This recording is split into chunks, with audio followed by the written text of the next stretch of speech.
Livro Daniel, o destino do governo humano. Dong Yulan, capítulo 9. Tema desta semana, a visão dos 4 animais.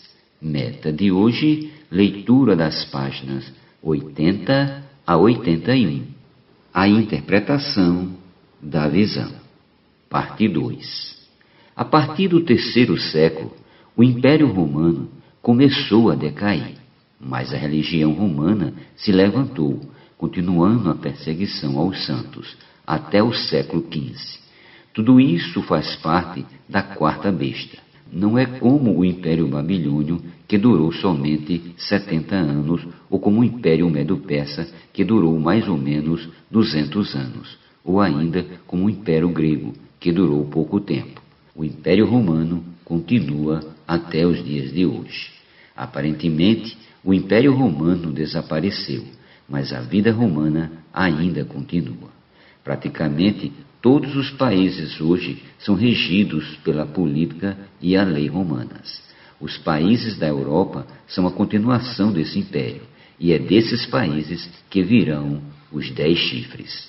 Portanto, a influência de ferro do Império Romano continua até os dias de hoje e continuará até o dia em que o Senhor voltar, nos últimos 3 anos e meio desta era, quando a grande Babilônia, tanto a política como a religiosa, cairá.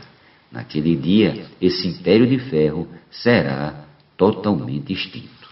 O versículo 24 diz: os 10 chifres correspondem a 10 reis que se levantarão daquele mesmo reino, e depois dele se levantará outro, o qual será diferente dos primeiros, e abaterá a 3 reis. Entre os 10 chifres surgirá um pequeno chifre, diante do qual serão arrancados 3 chifres. Este pequeno chifre é o Anticristo, o último César do Império Romano.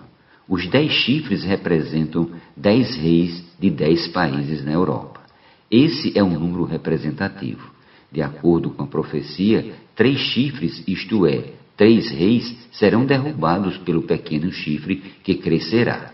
Não ouso dizer quem são esses 3 chifres, mas serão 3 importantes países da Europa.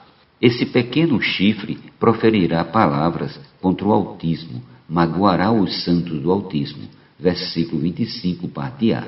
Isso ocorrerá na segunda metade dos últimos 7 anos desta era, nos 3 anos e meio da grande tribulação, e cuidará em mudar os tempos e a lei, e os santos lhe serão entregues nas mãos por um tempo, 2 tempos e metade de um tempo. Versículo 25, parte B. Um tempo, 2 tempos e metade de um tempo são 3 anos e meio, exatamente a segunda metade dos últimos 7 anos desta era, a última semana da história de Israel. Nesta época, o Anticristo proferirá palavras contra o Altíssimo e cuidará de mudar os tempos e a lei. Ele estará sentado no templo em Jerusalém e quererá que os homens o adorem, e os santos lhe serão entregues nas mãos por um tempo, 2 tempos e metade de um tempo.